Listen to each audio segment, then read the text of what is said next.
Hi, my name's Claire Whittle, and I'm here today to tell you about the findings of my Nuffield Farming Scholarship.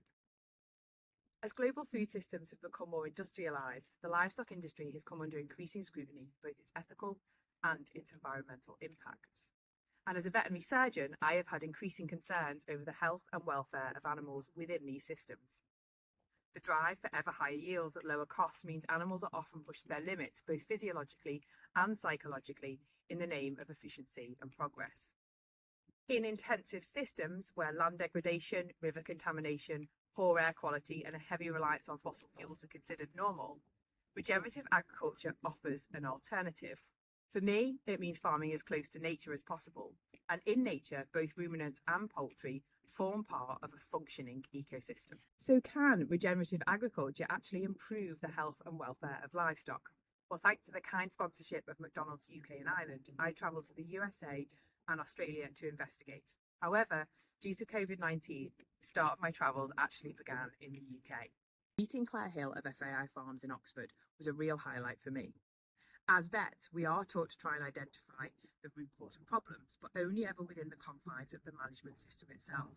Claire taught me to think further than that. What if the root cause of parasitic flies and worms, for example, isn't that there's just always more of them, but that the very chemical antiparasitics that we use to treat them actually kill our natural antiparasitics, the wonderful dung beetle, the myriad of other insects within a dung ecosystem. The unintended consequence of using these products is that we then need to use more of these products, and the only winner on the chemical control treadmill is the pharmaceutical industry. Which brings me to my first recommendation. Understanding the root cause of disease can help identify bottlenecks within any livestock system. My travels caused me to reflect on the very basics of animal health and welfare. My second key recommendation is that the management of livestock remains the most vital determinant of positive health and welfare outcomes, including good husbandry, observation, and attention to detail. In the States, it was Joel Salatin of one of these farms who most inspired my thinking around this. He asked me, what is the pigness of a pig?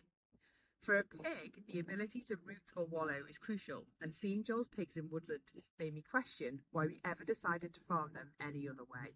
My third recommendation is that the freedom to express natural behaviour and giving livestock a life worth living must become the baseline of good welfare practice, as it considers emotional as well as physical needs. Travelling in Australia brought the reality of farming in a changing climate into sharp focus, where droughts, flooding, and wildfires have all had devastating impacts on farming systems. Seeing how Charles Massey and Martin Royds of New South Wales were mimicking natural savanna landscapes to mediate this within their farm systems really brought this home. Planting trees everywhere for livestock health and also for farm resilience. And so, my fourth recommendation is that landscape design is as fundamental to livestock welfare as housing design, and long-term sustainable farm planning for a changing climate is crucial. Breeding will also have a role to play here. As Rob Havard told me, any animal must be adapted to the system in which they operate.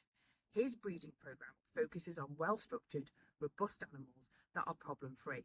And so to conclude, if supermarkets and the supply chain continue to focus solely on high yields at low cost, it puts farms, farm businesses, and the planet at risk. And so my final recommendation is that regenerative agriculture can not only improve the health and welfare of livestock, it can also improve ecosystems on a global scale. It is on government policy and the supply chain to support a move towards a more regenerative future. Thank you once again to my sponsors, McDonald's UK and Ireland, and every farmer that has supported me on my journey.